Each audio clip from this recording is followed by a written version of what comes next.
Nous poursuivons l'étude de la cellule et l'espèce de portrait robot que nous en faisons par la description du réseau filamenteux ou cytosquelette qui a une importance capitale dans le maintien de la forme et la fonction des différents types de cellules. Les cellules de l'organisme sont caractérisées par une très grande diversité structurelle, par une très grande diversité aussi de formes, mais une cellule donnée a une forme définie, une organisation interne caractéristique, et on sait que certaines cellules sont douées de mobilité.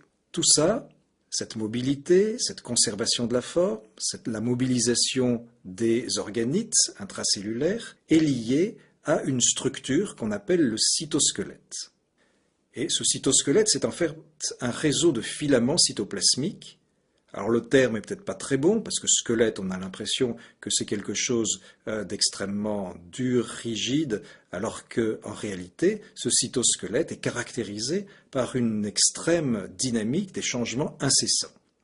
Et en fait, un état permanent d'assemblage, de désassemblage, avec des périodes de stabilité qui permettent ces fonctions spécifiques. Ce réseau de filaments est constitué de 3 composants élémentaires qui diffèrent par leur diamètre, par leurs protéines. Ce sont les microtubules, les microfilaments et une 3e catégorie que l'on appelle les filaments intermédiaires. Mais on va voir ces 3 éléments, mais il faut retenir, encore une fois, que ce cytosquelette forme une structure très dynamique, responsable de beaucoup de propriétés fondamentales de la cellule, et que ces éléments jouent un rôle essentiel dans la physiologie cellulaire. Le premier élément est les microtubules. Ce sont les plus volumineux des éléments du cytosquelette.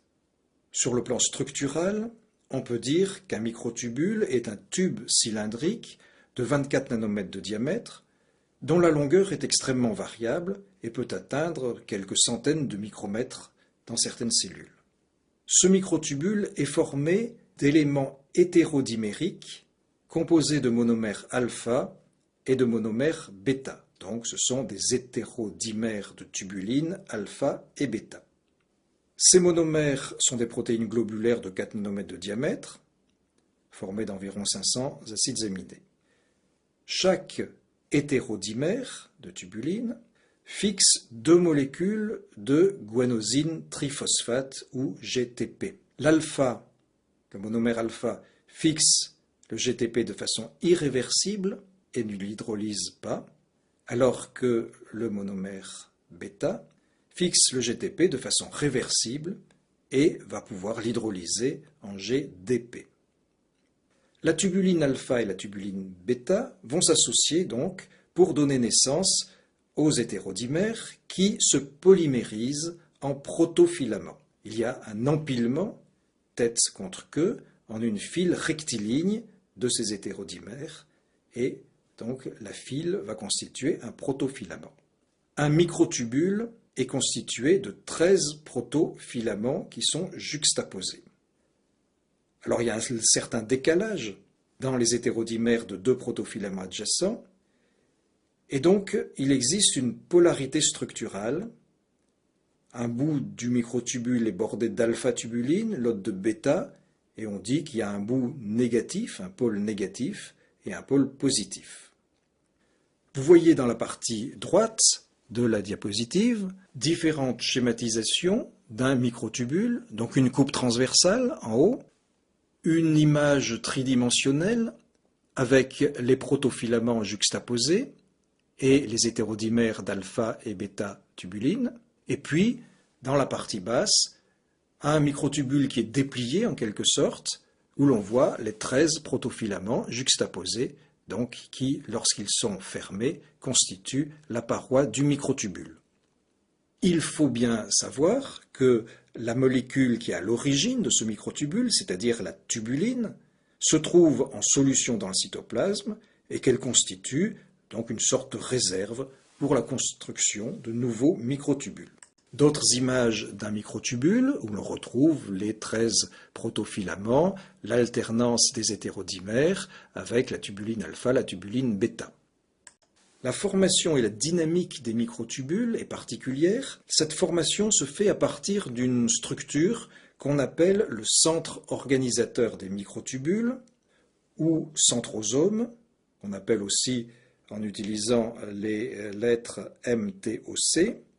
Et en fait, le rôle principal de ce centre organisateur des microtubules, donc MTOC, est la nucléation et l'assemblage des microtubules. On admet que l'extrémité moins du microtubule est ancrée au centre organisateur et qu'il va y avoir adjonction progressive de tubulines, alpha, bêta, des hétérodimères, à l'autre partie, l'autre extrémité, l'extrémité distale, qui est dite extrémité plus. Alors bien sûr, cela nécessite des protéines associées. Il y en a deux que l'on cite volontiers, mais en fait c'est plus compliqué que ça, il y en a beaucoup d'autres. La tubuline gamma et la péricentrine. Par contre, on ne connaît pas vraiment bien le mécanisme d'action de ces protéines pour favoriser la formation de ces microtubules. La dynamique des microtubules, en fait, c'est la capacité de ces microtubules à croître, à rapetisser rapidement, et donc à assurer une restauration rapide des structures qui sont constituées de ces microtubules. En fait, le temps de vie d'un microtubule est assez bref, de l'ordre de 10 minutes, et il y a donc en permanence assemblage, démantèlement des microtubules qui s'effectuent par soustraction et addition des hétérodimères alpha-bêta aux extrémités. Alors, en principe, l'adjonction se fait à l'extrémité dite positive, plus, et la soustraction se fait à l'extrémité moins, mais cela en fait dépend considérablement de la concentration locale en tubuline. Donc c'est cette tubuline en solution dans le milieu aqueux de la cellule qui va diriger en quelque sorte la formation ou la destruction des microtubules. Si la concentration dépasse un certain seuil, les dimères se polymérisent, forment les protofilaments et ensuite le microtubule. Si au contraire cette concentration en tubuline est inférieure à ce seuil, eh bien les microtubules vont se dépolymériser et le microtubule va donc se dégrader. Lors de la croissance, les dimères de tubuline garnis de GTP vont gagner le bout des microtubules. Et une fois intégré au microtubule, le GTP fixé donc au monomère bêta est hydrolysé en GDP. En fait, le bout des microtubules comporte donc des dimères chargés en GTP et l'immense majorité du microtubule, donc la partie centrale, est faite de dimères dont le site échangeable de tubuline bêta est chargé en GDP. Les dimères forment donc d'abord les protofilaments, puis ceux-ci vont s'aligner pour former un feuillet et ensuite se fermer pour former la paroi du microtubule. Donc cette instabilité dynamique existe et fait que les microtubules grandissent en même temps que leurs voisins se raccourcissent. Et un microtubule donné va passer par des phases successives de croissance, de raccourcissement. En général, la croissance est lente et le raccourcissement rapide, et donc cela peut s'enchaîner en des cycles qui se succèdent. Certaines drogues agissent spécifiquement sur les microtubules. J'en ai cité 3 ici, la colchicine, la vinblastine, le taxol, qui ont des utilisations totalement différentes. La colchicine est utilisée en biologie cellulaire dans les laboratoires, alors que les deux autres, vinblastine et taxol, sont des drogues utilisées en chimiothérapie anticancéreuse. Effectivement, dans ces modalités thérapeutiques, ce qu'on cherche à faire, c'est à détruire les cellules cancéreuses ou à les empêcher de se diviser. Et en utilisant ces drogues qui agissent sur les microtubules, eh bien, on va aboutir à la mort des cellules, puisque le taxol, la vinblastine, à des concentrations variables, vont agir soit en figeant les microtubules, c'est-à-dire en empêchant leur fonctionnement, soit en les dépolymérisant, et là aussi bien évidemment ça empêche leur fonctionnement. Et donc tous les processus cellulaires, toutes les fonctions cellulaires qui dépendent de ce cytosquelette et des microtubules vont être empêchées, et en particulier la mitose qui va être complètement bloquée. D'où l'intérêt de ces différentes drogues utilisées en chimiothérapie contre le cancer.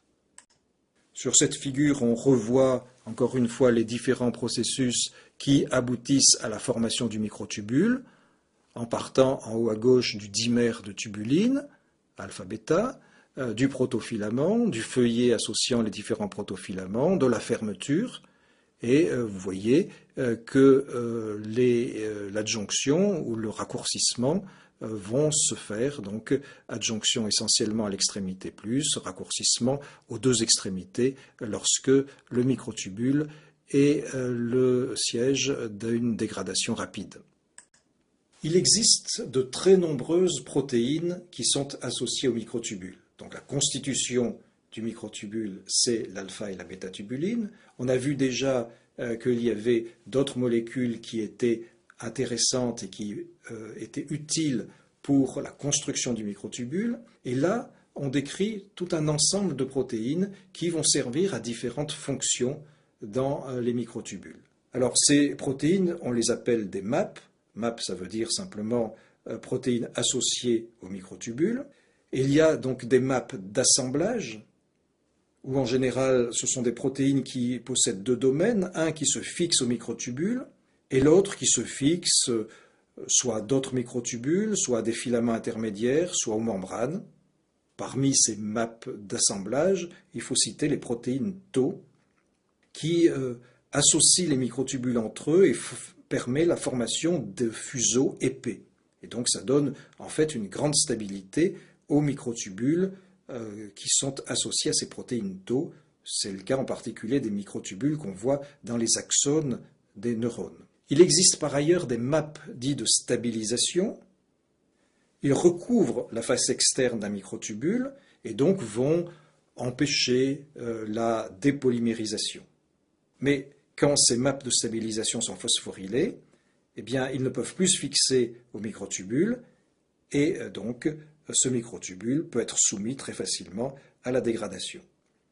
Il existe enfin des MAP dits de mobilisation. Ces MAP de mobilisation sont de deux types. Il y a deux molécules, deux protéines différentes. La kinésine, qui est une protéine de 380 kilodaltons environ, constituée de deux chaînes lourdes et d'une légère, et qui va exercer une force. C'est en quelque sorte un moteur moléculaire de nature protéique, qui est dirigé vers l'extrémité plus, vers le bout positif du microtubule. À l'opposé, existe une autre protéine qui est la dinéine. En fait, il y a plusieurs catégories de dinéines. Il y en a qui sont dans la cellule elle-même, d'autres qui sont dans les flagelles, par exemple, de certaines cellules. Ce sont des protéines très très volumineuses, plus de 1000 kilodaltons, et là, la force qu'elles exercent est dirigée vers l'extrémité négative du microtubule. Dans la cellule, on trouve différents types de microtubules. Des microtubules labiles. Ces microtubules labiles, ils se disposent dans la cellule de façon variable, parallèle entre eux ou pas. Ils se présentent sous la membrane cellulaire, en rapport étroit avec d'autres éléments du cytosquelette. Éventuellement, ils sont dans l'axe des prolongements cellulaires. Et ce sont eux qui sont en équilibre dynamique avec le pool des monomères de tubuline dans le cytoplasme.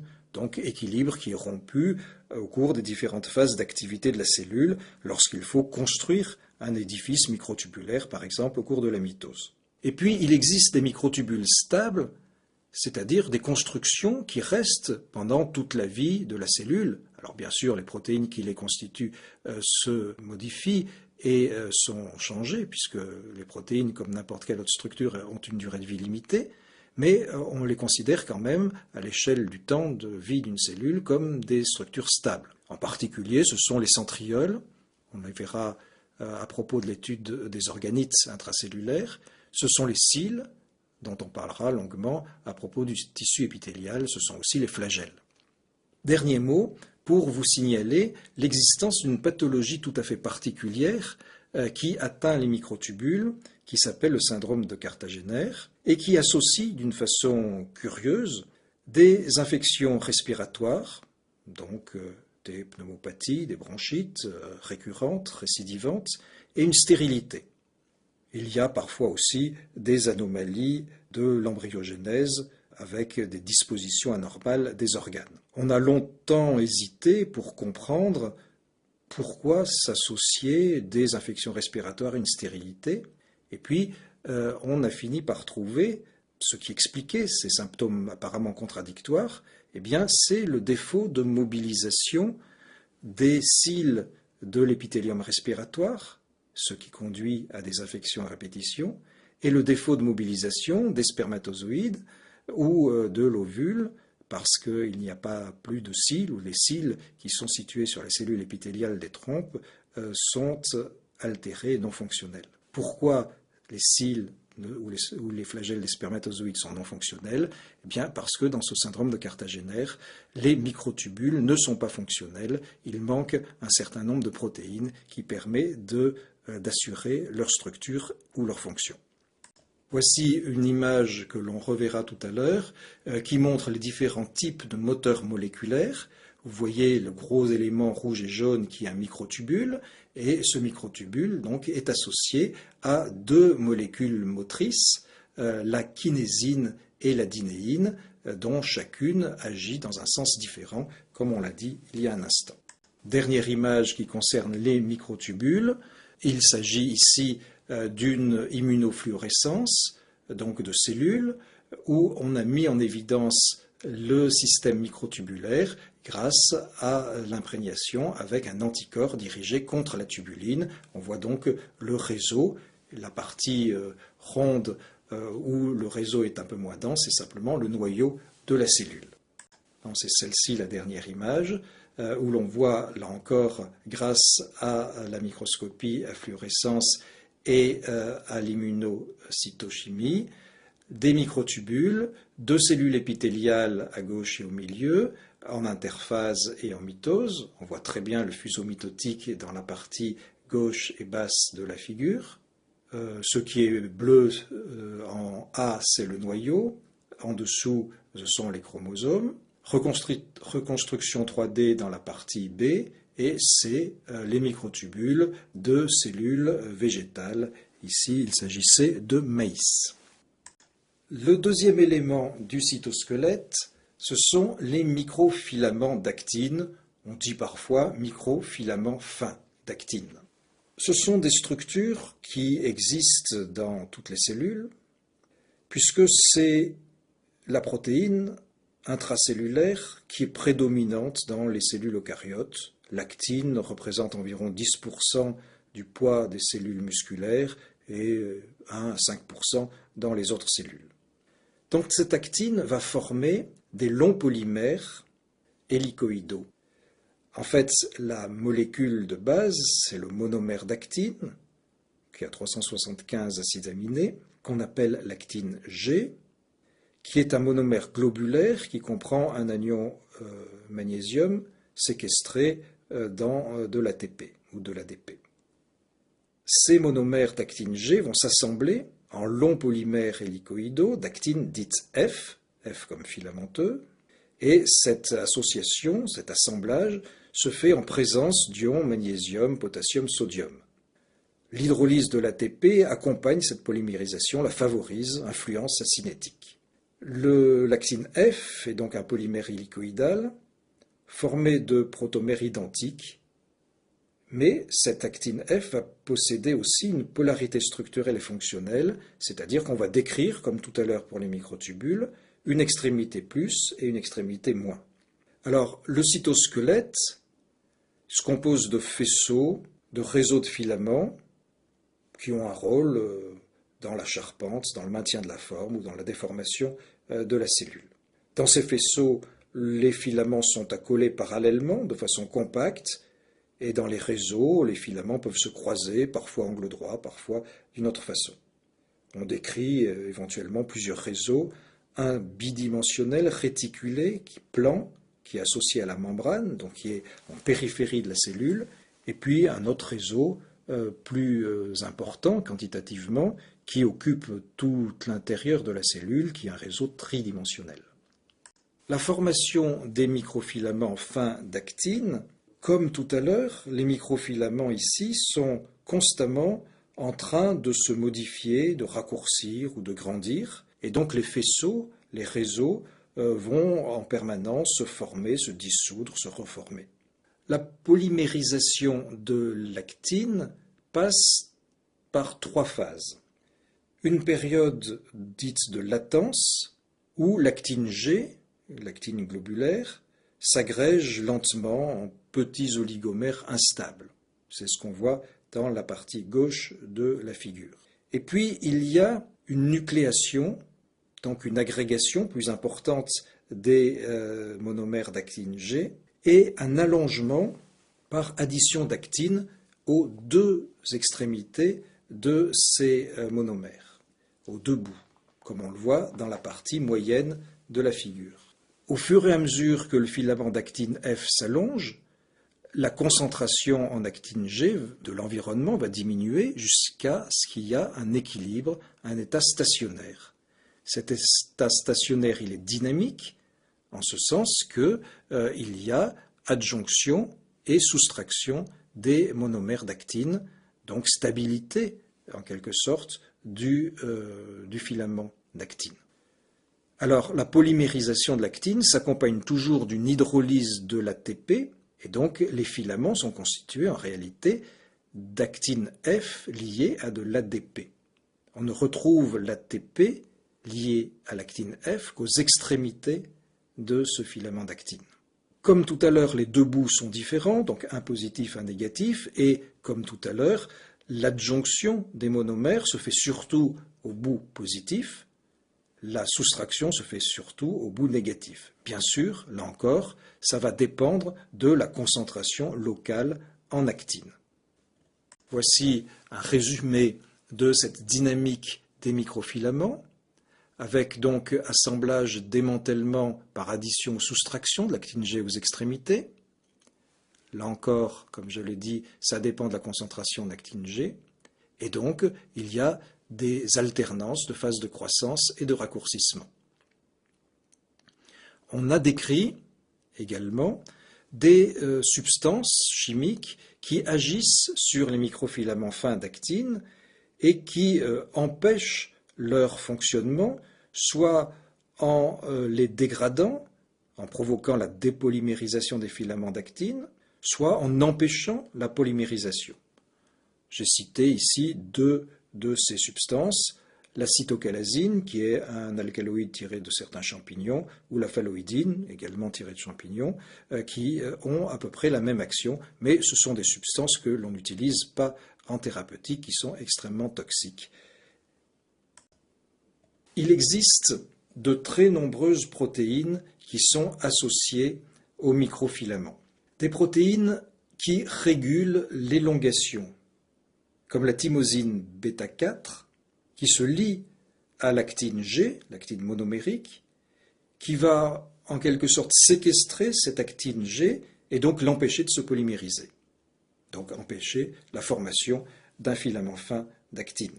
Une autre molécule, la prophyline, s'attache aux monomères qui ont de l'ATP, et donc ça va ajuster en quelque sorte la quantité d'actine libre, d'actine de réserve. En fait, ça agit directement sur la thymosine bêta-4 et ça va donc libérer en quelque sorte l'actine G de cette thymosine.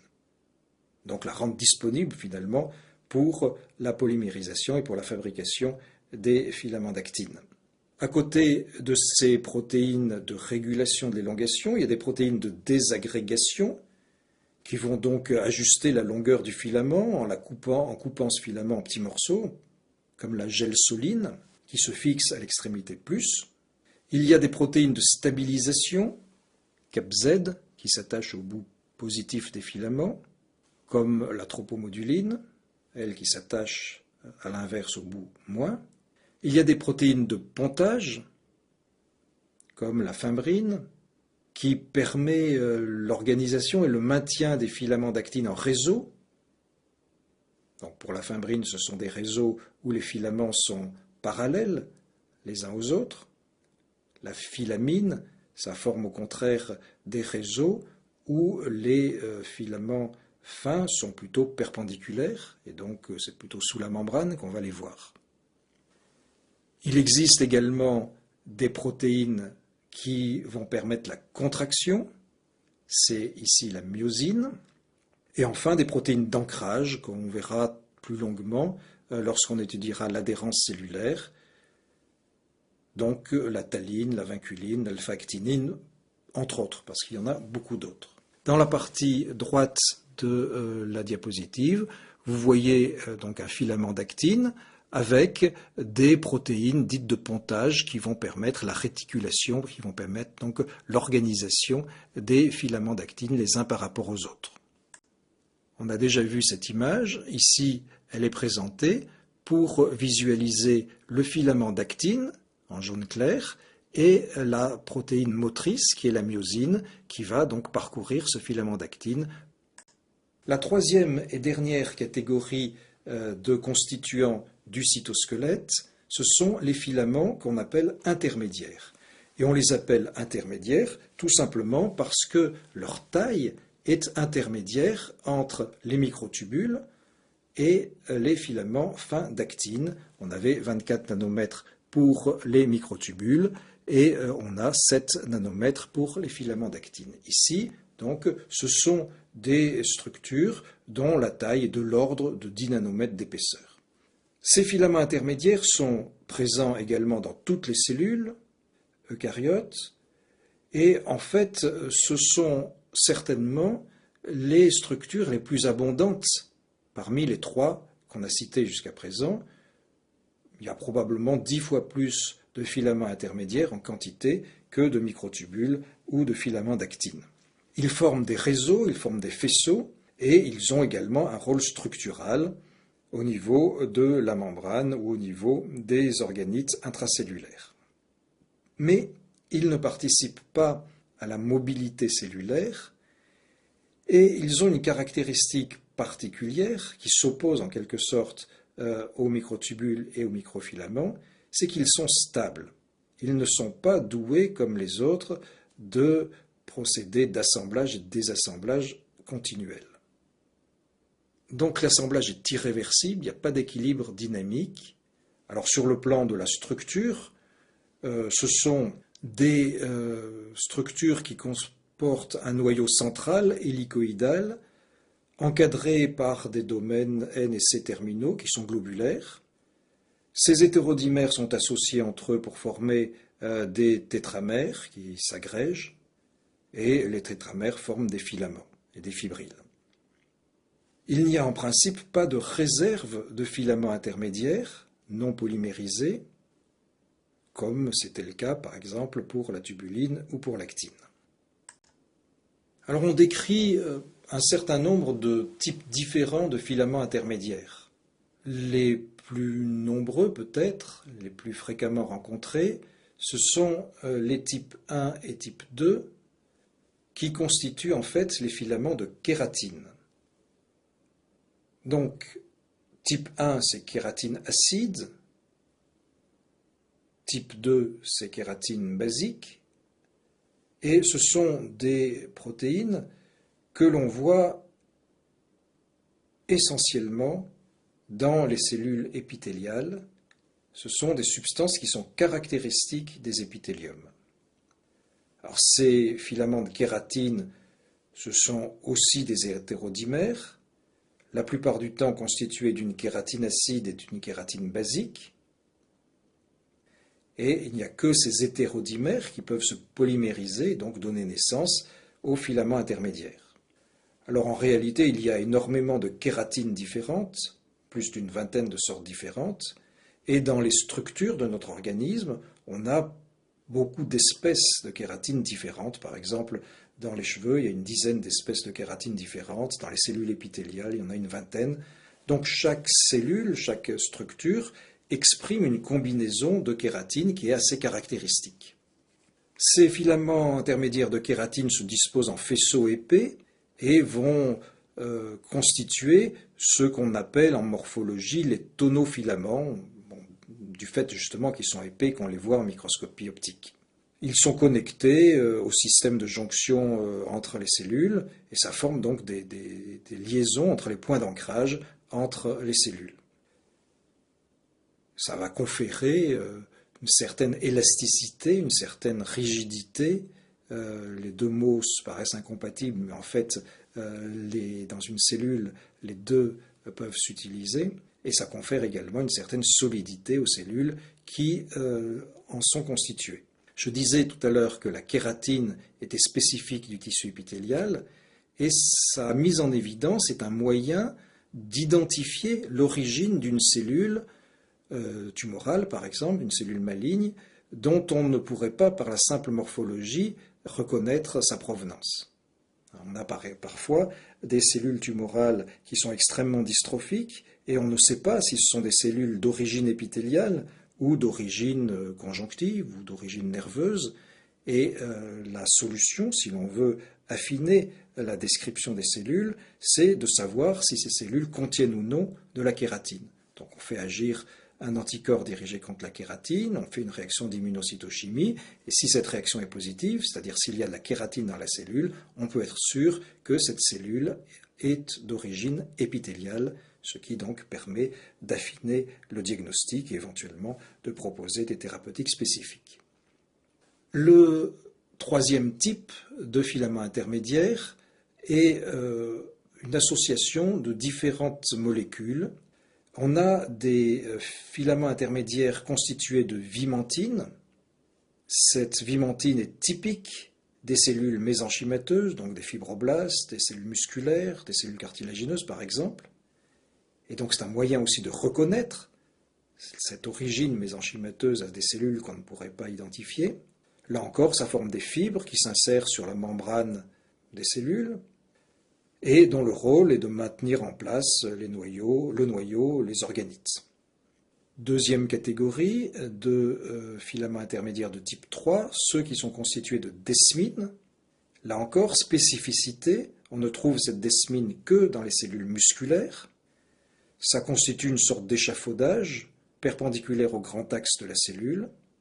Ça va se fixer sur certaines structures des cellules musculaires, par exemple les cordances des cellules musculaires lisses, et ça va maintenir en place l'appareil contractile. Troisième catégorie, toujours dans ce type 3, la protéine gliofibrillaire acide, dite aussi GFAP. Cette protéine gliofibrillaire acide est spécifique de certaines cellules du tissu nerveux, certaines cellules gliales qu'on appelle les astrocytes. Et ça constitue donc les filaments, l'intérieur des filaments de ces cellules gliales. Dernière catégorie, la périphérine, qui est présente dans certains neurones du système nerveux central. Le quatrième type, ce sont soit des protéines qui sont dites constitutives des neurofilaments, donc on a des filaments intermédiaires faits de ces protéines, et comme le nom l'indique, eh bien, ce sont des structures qu'on voit dans les neurones qui renforcent les axones en association avec les microtubules. La nestine et l'internexine sont également constitutives de filaments intermédiaires de type 4. J'ai cité les lamines, mais ces lamines, en fait, elles n'existent pas dans le cytoplasme, j'ai cité leur nom simplement pour mémoire, on les retrouvera constitutives du nucléosquelette. Donc il faudra vous rappeler, lorsqu'on parlera du nucléosquelette, que les lamines font partie des filaments intermédiaires et que ça constitue le type 5 de ces filaments intermédiaires. Voici quelques images d'immunofluorescence, donc microscopie en fluorescence, réaction antigène-anticorps avec des anticorps dirigés contre la vimentine et les microtubules, par exemple dans l'image de gauche, le noyau et la structure ovalaire bleue. À droite, donc, on n'a que de la vimentine en fluorescence verte. Une autre image, celle-ci mettant en évidence la kératine, et là encore c'est toujours le même principe, anticorps dirigés contre la kératine, révélation par immunofluorescence, et vous voyez le réseau filamenteux avec une partie un peu plus claire qui correspond au noyau. J'ai déjà cité un certain nombre de rôles du cytosquelette, on va les rappeler brièvement. ce cytosquelette va interagir avec la membrane plasmique et va donc permettre les mouvements ou le maintien de la forme de la cellule. Ce cytosquelette fait partie intégrante de la structure du cile vibratile et donc va intervenir dans les propriétés de ces cils, donc propriétés de mobilisation pour le spermatozoïde par exemple, les flagelles, propriétés de migration des poussières dans l'épithélium respiratoire. Le cytosquelette forme aussi, en particulier les filaments fins d'actine, l'axe des microvillosités et donc permet de maintenir la forme de ces microvillosités. On va revoir ce cytosquelette au niveau du système de division mitotique. On le reverra aussi dans le transport axonal et bien sûr dans le mouvement des différents organites. Pour terminer cette image qui reprend les trois éléments, l'actine à gauche, les filaments intermédiaires au milieu et les microtubules à droite. Donc vous voyez la différence de taille sur les dessins dans la partie haute de la figure, avec l'élément le plus volumineux, du moins dont le diamètre est le plus important, ce sont les microtubules. En microscopie électronique, on revoit ces différences de taille. Et en immunofluorescence, donc vous avez les aspects, là il n'y a pas de différence très importante, puisque en fait les différents constituants de ce cytosquelette peuvent former le même type de réseau. Donc il y a, bien sûr, la reconnaissance se fait parce qu'on sait à quel anticorps a permis d'obtenir ce type d'image. Voilà une très belle image où l'on voit des cellules en culture, où le noyau est coloré en bleu, et dans le cytoplasme, les trois éléments du cytosquelette apparaissent. En rouge, de la kératine, donc des filaments intermédiaires, qui forment l'immense majorité de ce que l'on observe, mais vous distinguez également des filaments jaunes et des filaments verts qui correspondent aux microtubules et aux filaments d'actine. Donc ici, il s'agit d'une technique particulièrement sophistiquée qui fait agir au moins 3 anticorps, plus un colorant spécifique du noyau, mais c'est des choses que l'on peut faire et qui donnent des résultats extrêmement beaux visuellement.